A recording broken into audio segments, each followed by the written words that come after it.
السلام عليكم ورحمة الله وبركاته. ازيكم يا حبايبي، عاملين ايه؟ يا رب تكونوا بألف خير. النهاردة هعمل فراخ مشوية كده في الطاسة في الحلة، اي حاجة. لو حد طب عليكي كده فجأة يعني تعرفي تعملي احلى غدا بإذن الله، غدا عشاء، زي بقى ما الضيف بقى يطب عليكي، جيتي من مشوار مستعجلة اي حاجة، تطلعي الفرخة او تجيبي الفرخة من عند الراجل، هتغسليها قوام تنقعها نقعه كويسه كده، وتعمليها فراخ زي بتاعه الحاتي واحلى كمان. هنشوف هنعمل مع بعض ايه بطريقه سهله وبسيطه، زي ما قلت لك، في الطاسه او في الحله شغاله معاكي مسافه نص ساعه تكوني خلصتي الاكل. بصي بقى، بسم الله الرحمن الرحيم. معايا هنا فرخه، طبعا فرخه الحجم اللي عندك، اي حاجه زي ما تجيبيها وتقطعيها زي ما انت عايزه، ومعايا فلفل، ومعايا ملح وبهارات، اي بهارات، 7 بهارات، بهارات لحمه، بهارات فراخ، اي حاجه. ما تتوقفيش على حاجه، اهم حاجه ان انت تشتغلي بالحاجه، تسمي بسم الله وتشتغلي بالحاجه. زي ما قلنا كده، معانا ملح ومعانا فلفل اسود وحبه بهارات. ما عندكيش بهارات برضو ما تتوقفيش برضو على اي حاجه، ما تقوليش يا لهوي يا حستي مش هعرف اعمل اكل، مش هعرف اعمل حاجه. لا يا حبيبتي، اشتغلي وسمي بالرحمن كده وتتكلي على الله. ومعايا برضو في السنتوم هنا، ومعايا بصلتين، ومعايا قطه مقطعه، ومعايا فلفل، وحته فلفلايه كده صغيره كده حراقه، حابه تحطيها ماشي، مش حابه تحطيها براحتك. كل حاجه هنا يعني اللي عندك مشي بيه، مش موجود خلاص حطي حبه شطه او حبه هريسه شطه ومشي الدنيا. خلاص تعالي نشوف بقى هنعمل ايه على البوتاجاز. بس قبل ما نروح على البوتاجاز ما تنسيش تعملي لي اشتراك بعد اذنك يعني، وتعملي لايك حلو وكومنت حلو كده منك. ويلا نخش على الوصفه ونشوف هنعمل فيها ايه. بصوا بقى يا حبايبي، انا طبعا جبت الطاسه اهيت، زي ما قلت لكم طاسه او حله اللي يعجبكم، وحطيت فيها حبه زيت صغيرين كده عشان خاطر احمر فيها الفراخ. بسم الله الرحمن الرحيم. هحمر الفراخ فيها، هحمرها بمعنى كلمه هحمرها، هضيف عليها في التحمير، انا عايزاها تتحمر خالص.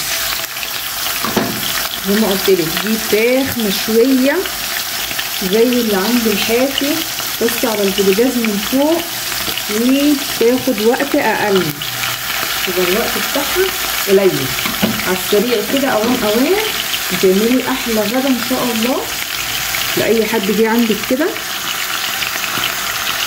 ما تتلخميش وتضربي لخمه وتقولي هعمل ايه وازاي، مش كتير في الطاسه دول، مش كتير في الطاسه، لا يا حبيبتي.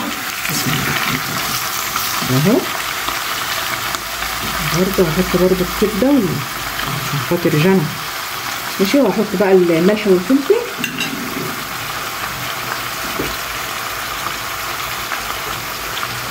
هرش هنا حبه ملح وفلفل وحبه بهارات. بسم الله الرحمن الرحيم. عندي بقى البوتاجاز عشان خاطر يتحمر. عايزاك يا بنات تضربوا لخمه، انا بقول للبنات اللي زي بناتي اللي هم لسه سنه اولى طبخ، اللي هم لسه بقى يعني بيحاولوا ان هم يحبوا المطبخ، يعني مطبخ جميل والله، الاكل يعني لما بتعملي فيه كده بيبقى حلو، بس انتوا تشجعوا بس وتخشوا. هسيبها بقى تتحمر وتاخد وقتها كويس قوي، بعد كده هنرجع مع بعض ونشوف هنعمل ايه مع بعض. بس انا سايبه هنا برده حبه بهارات وحبه ملح وفلفل، وممكن ازود برده فلفل تاني، لسه ما حطيتش الثوم. خلاص هنشوف مع بعض هنعمل ايه. بصوا يا حبايبي، انا حمرتها اهو، زي ما قلت لكم حمروها على قد ما تقدروا، حمروها يعني تحمير حلو كده بضمير. خلاص هطلعها كده في طبق، معايا طبق اهو نضيف، طبق ما فيهوش اي حاجه، مش الطبق طبعا اللي كان مطرح الفراخ النيه، لا، هطلع كده الفراخ كده في طبق. بسم الله الرحمن الرحيم. هعملها كده، طبعا الفراخ لسه ما خلصتش.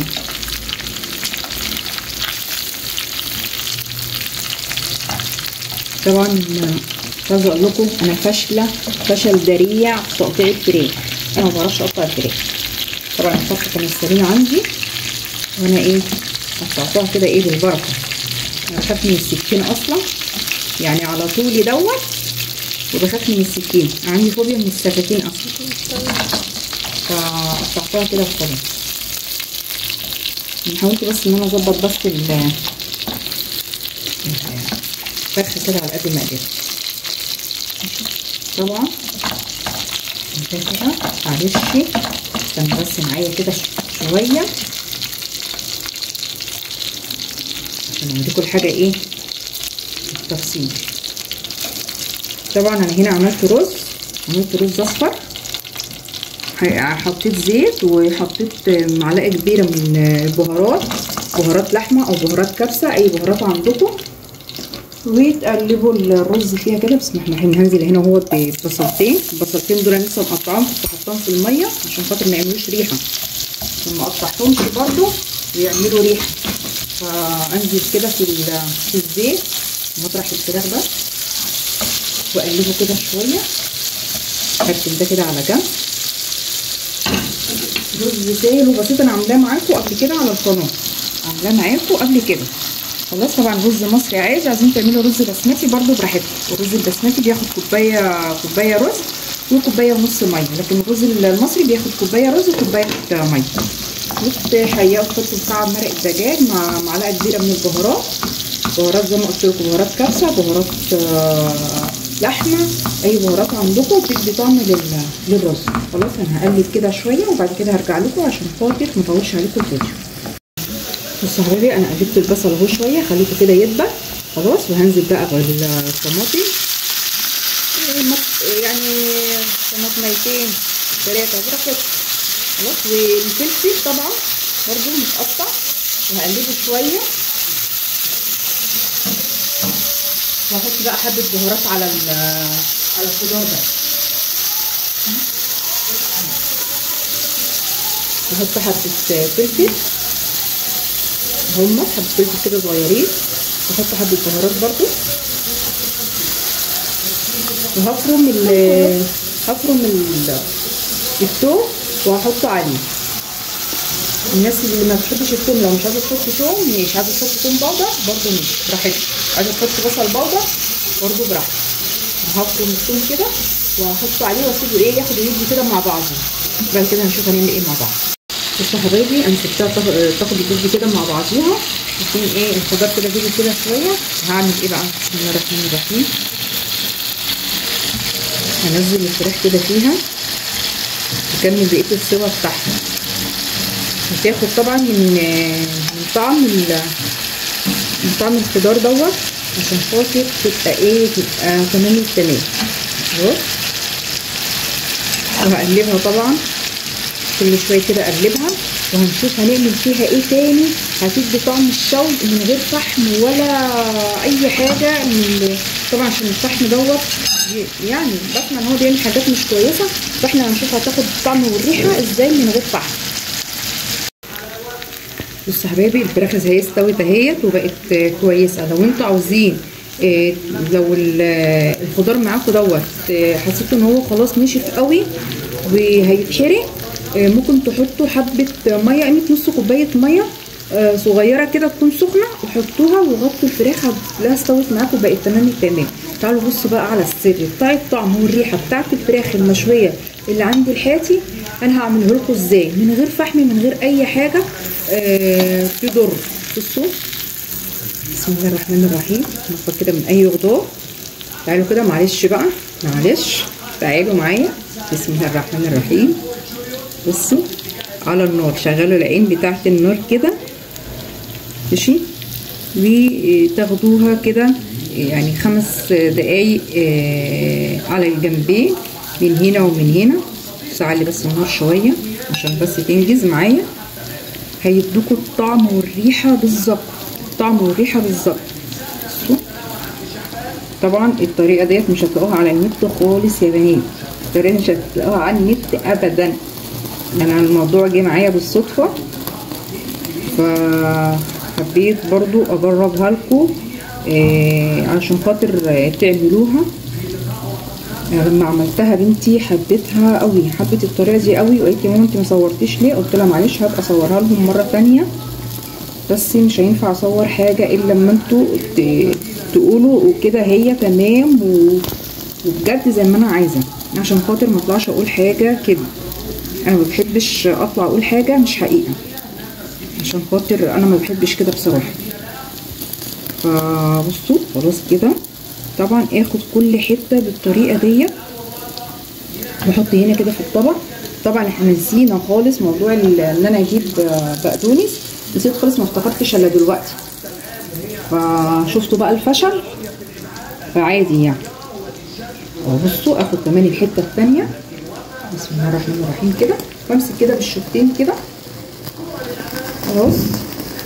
فاحاول ان انا اديها اشويها من هنا ومن هنا، ولا فحم ولا غيره. الفحم طبعا يعني بيقولوا ان هو بيجيب مرض والكلام دوت، فانا كل ما اجي اشتري فحم بصراحه افتكر معلومه ان هو بيعمل حاجات وحشه، فمش برضه يعني، واقول لا.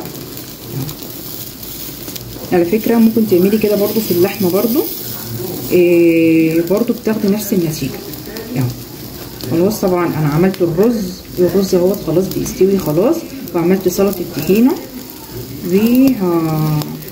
طبعا هقمر عيش لان انا بحب الحاجات المشويات ديت بالعيش بصراحه.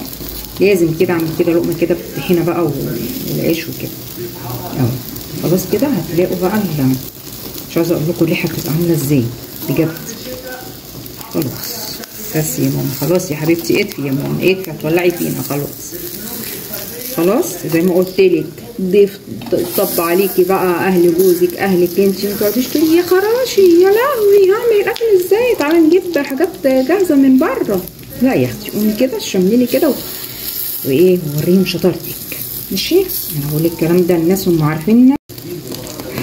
عايش يا جماعه، ماشي. الناس اللي عارفه نفسيها، الناس اللي عارفه نفسيها، مش هذكر اسماء يعني، ها عيالي مش هقول على اساميهم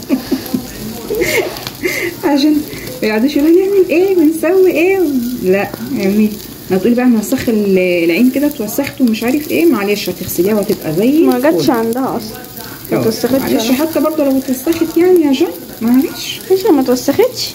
انا بقول يعني لو يعني معلش يعني خليها علينا. المهم ان احنا ايه، هناكل حاجه كويسه وحاجه تمام بجد يا جدعان، والله العظيم بجد اقسم بالله طعمها تحفه بجد يعني. بتكلم بجد، انتوا جربوها حتى شوفوا بنفسكم.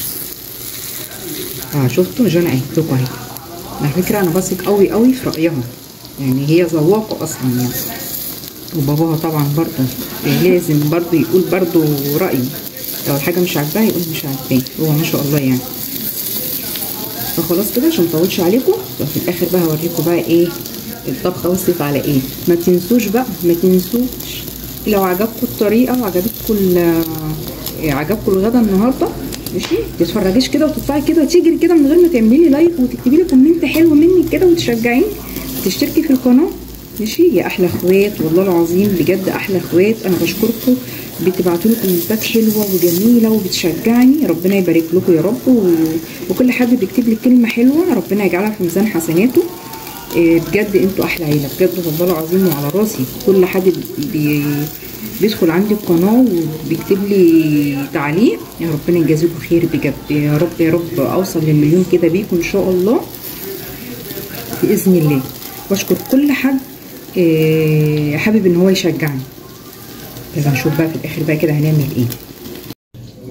اهو يا بنات خلاص خلصت الفراخ. بصوا بقى المنظر، تعملي احلى وجبه في نص ساعه. بصوا مفيش بعد كده تاني بجد بجد. اتشرفت قدام اي حد، اي حد يطب عليك كده وقتي بسرعه تعملي، تنجز معاكي بسرعه وهي على الطاسه بدل ما تعمليها في قلب الفرن. طبعا دي كانت سهله كده يعني، حاجه سهله وبسيطه، حبيت اعملها معاكم وان شاء الله تعجبكم باذن الله. ويا ريت لما تجربوها تقولوا لي اقول لكم ايه بقى.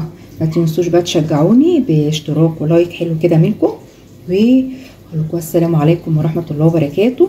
كانت معاكم هدى عبد الحكيم.